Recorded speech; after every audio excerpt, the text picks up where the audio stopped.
like the girls who laugh at anything, the ones who get undressed before the second day. Girls seem to like the boys who don't appreciate all the money and the time that it takes. Check. You know what it is. Yes, Anjay family. Yeah, I'm there by myself today. Yeah, there by myself. As you can see in our title, I flex that video where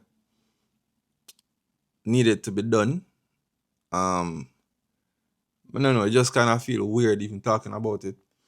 I was hear people talk about it and never would reach me. You get me? But it is what it is. Man, it's sad, yo. You get me? Because we're not trouble people. You get me? And in my life, I've associated with so many different races, so many different type of people, class, name it. I've come across and I've even done, business with. You get what I say? So, for me, if you experience it, yeah, kind of heart-wrenching as well. You get me? But it's just the world. You understand? And I feel like I'm my duty for just let persons be aware that this thing is just still it's still there. You get what I say? Yeah. But yeah, as you can see in the title, as I say, I experienced racism for the first time. And the naysayers might say, yo, you know says racism, da da da da. Maybe I overreact. Come on. Come on. They probably hurt long enough. You get what I say? And if me actually play out some scenarios to you guys before this, when me never even think it was anything racially motivated, you might say, no man, racism that. You get what I say? So for me, to say racism, it have to actually happen. You get what I say? Because there's been so many other instances where I can guarantee you, say, if I tell you, you're gonna say, yeah man. You get me? But I always give persons the benefit of the doubt. So me always the last person to say, yo, let's play the race card. You get me? But this particular instance, immediately feel it. Immediately know what it was. You get what I say? Well, Alice knew what it was. So this one a guess spell or wonder. You understand? It was what it was.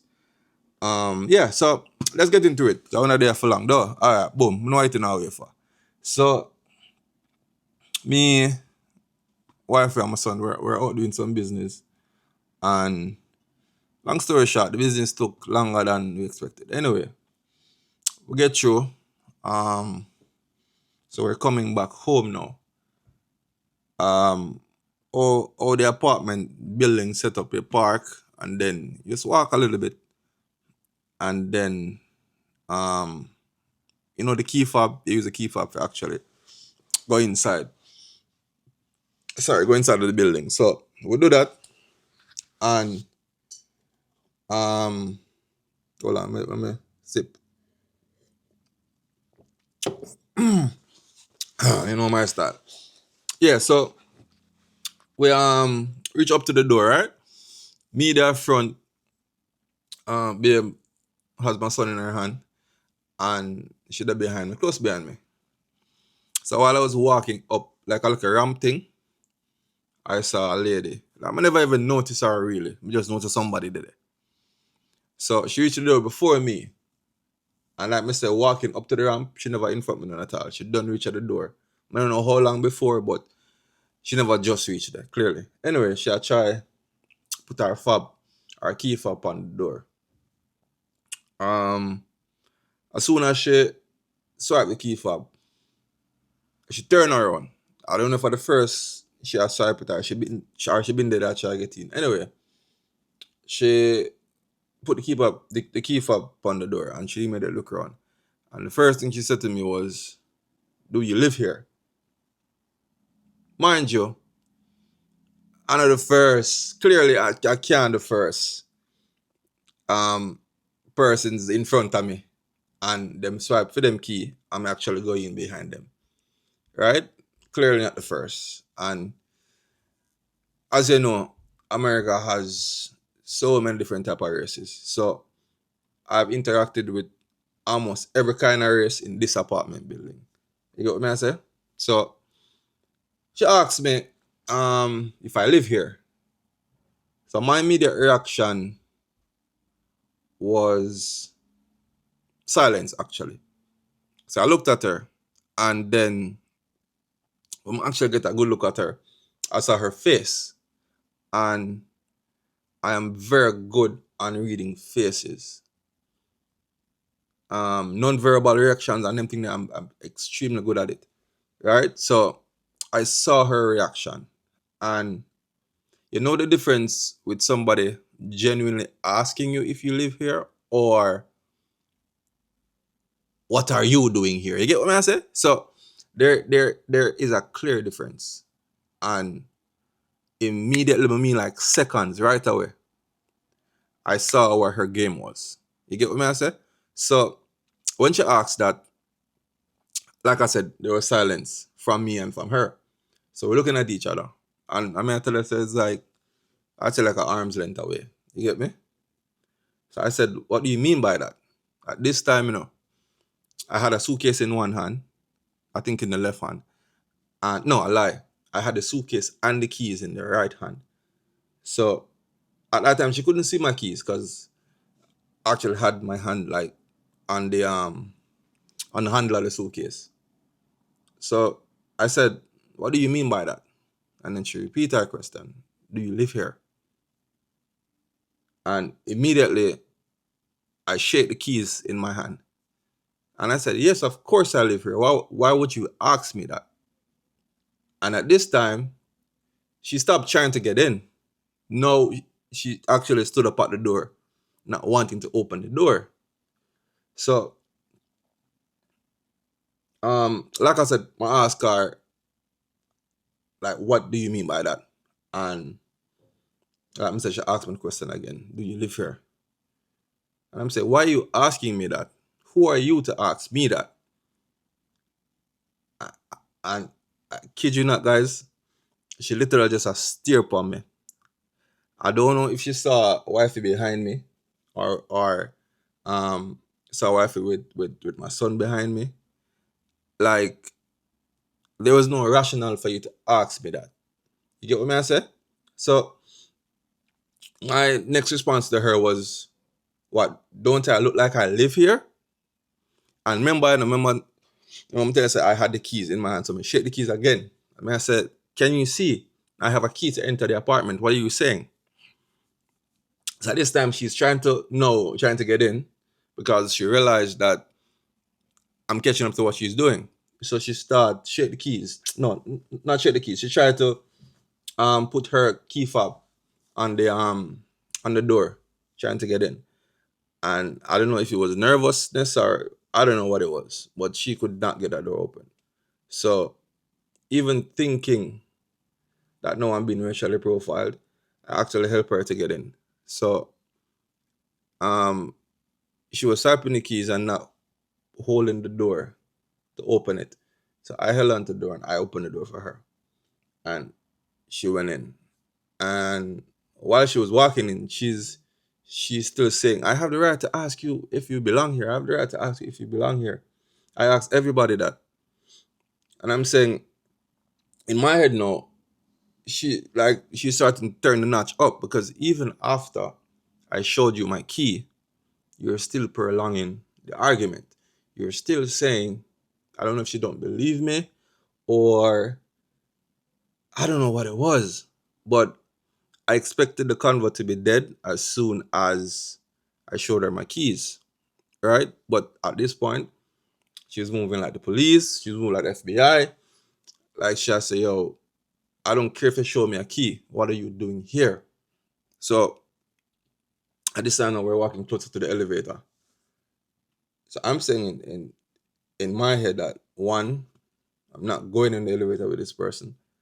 And two, why am I being targeted? Like, I've never met you before. You get what I say?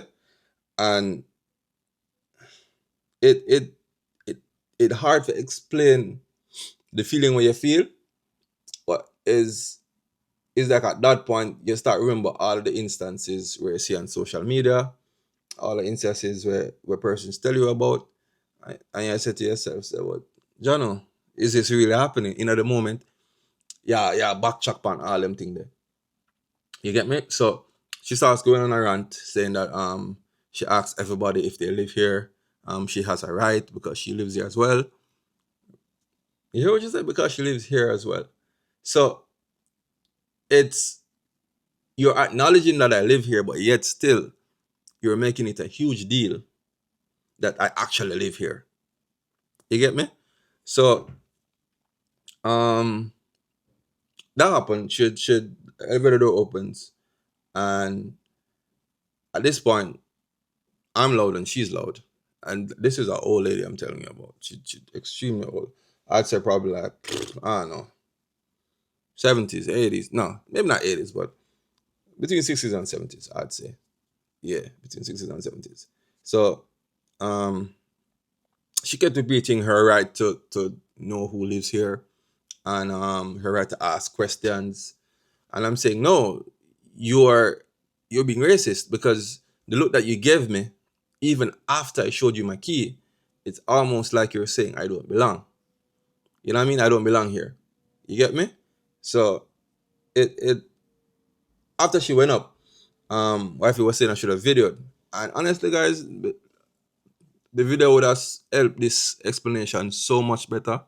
But the moment, like, I don't know how people video them interaction. No, I think most of the time when persons are in the situation here, most of the time I somebody else video. If you think about it, I think the only time the person actually as the victim video is when it go on for a good little period of time. Them say, oh no, let's document this. I get me I say.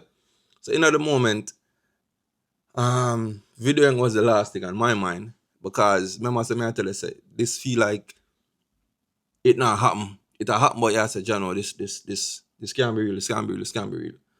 But I was shocked, one, and two, um, I wasn't surprised. So it's like you're kind of shocked it happened to you, but then you're like, let me know the surprise. You know what I mean? Because we know the type of world that we're living in. You get what I say? So after she went up, we went up afterwards, and then we start thinking, I said, let's put myself in her shoes for a minute.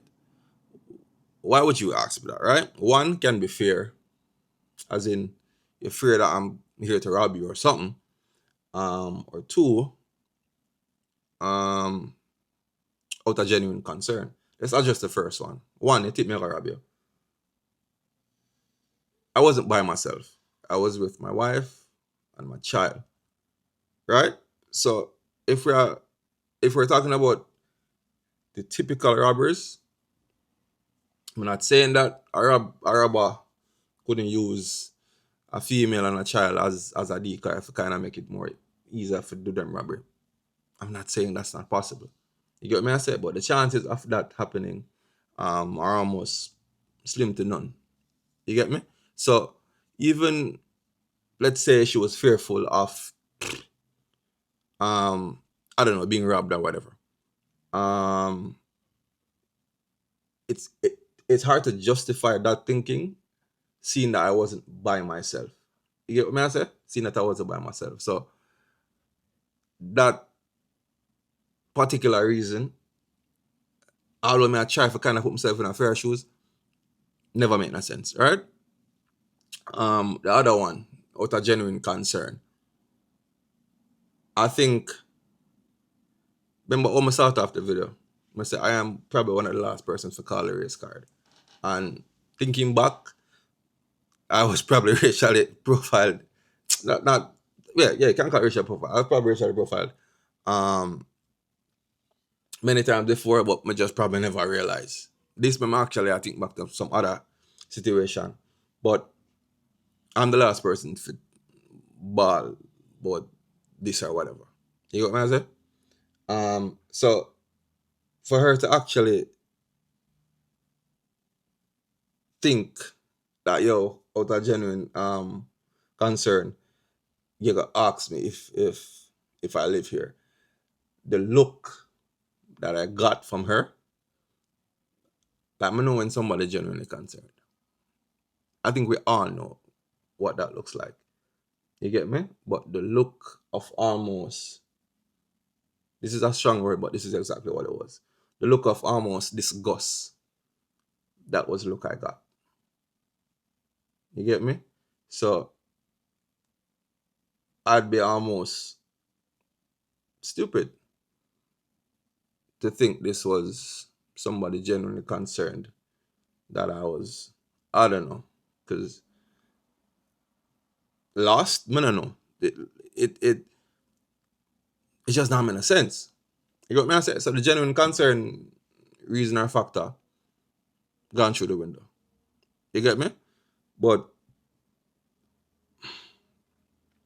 I specifically wanted to make this video because I think I'm not saying you don't have persons who maybe overplay the race card, but the fact of the matter is this still exists. It is very much present. It is very much alive. Some states more than others. Some sectors are life more than others. But it is present. It is real, and persons are even more emboldened. You get what I say? Even just by the climate of the country right now. You get me? Everybody on different sides of the aisle in terms of blue and red, in terms of politics wise. You get me? So it's very much present. It is very much alive. But what was even more scary for me is the fact that I have to raise a child in this type of world. You get me?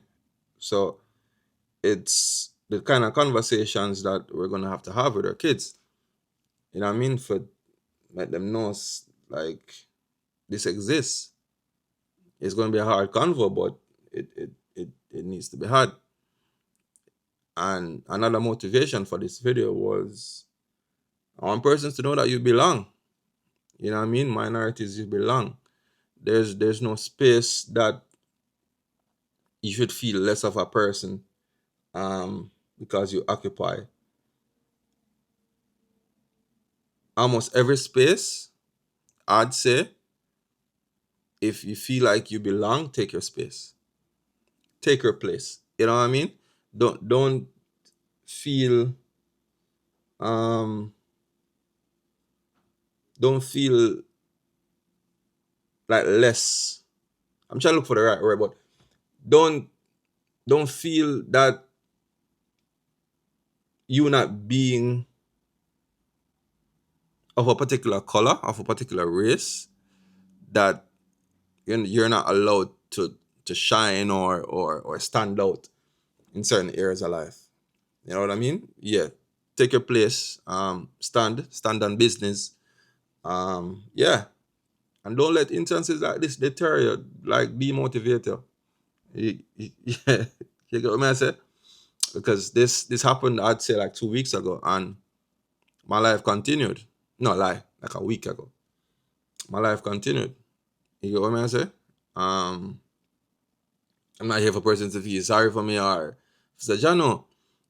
I mean, I'll take sympathy. It's fine, but it's just an awareness video to make persons know that yo, this thing exists, and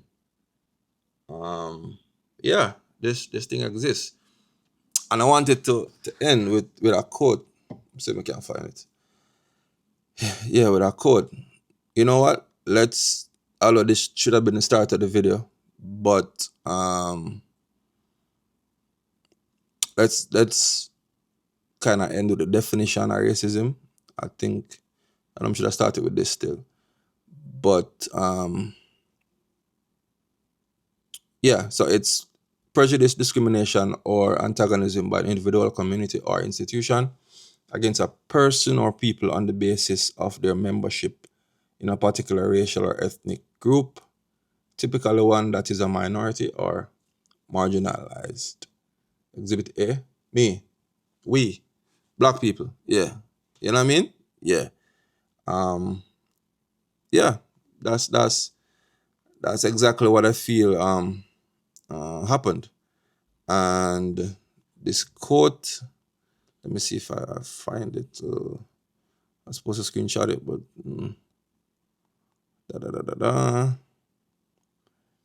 yeah.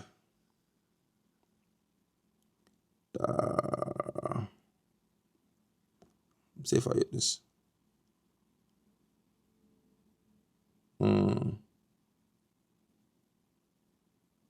Yeah.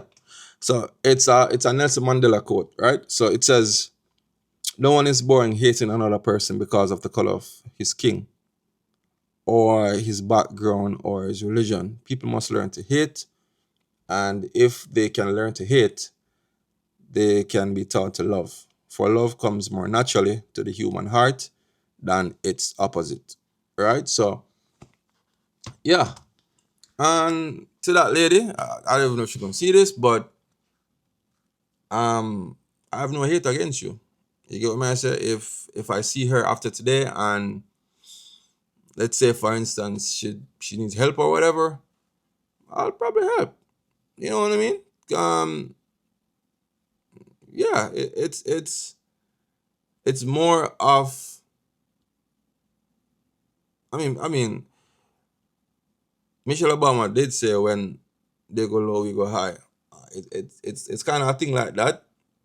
You get me? Because what I have to realize, or constantly remind myself, that I'm raising a child, and one day he'll be growing into a young boy, into a young man, and yeah, he's going to have to represent himself as well. You know what I mean? So there's no hate. You get me? But they need to be called out when they need to be called out, and what is wrong is just simply wrong. You know what I mean? So yeah, that was kind of like a story time on that. Hopefully this never happens again. But yeah, I hate that. So yeah, continue liking up the videos, guys. New subscribers, we see you. We'll give thanks. You know what I mean? Yeah, like, subscribe, share. Y'all know how it goes. You know what I mean? Hopefully next video will be in happier times. You get me? But yeah, part of life. So we Yaz and J family, we kind of, not kinda, we keep it 100. You know what I mean? So we try to share every experience that we go through. You get me? Whether it's happy or not so happy. You know what I mean? But yeah, I hate that, guys. Link up. We see you. Boys seem to like the girls who laugh at anything, the ones who get undressed before the second day. Girls seem to like the boys who don't appreciate all the money and the time that it takes.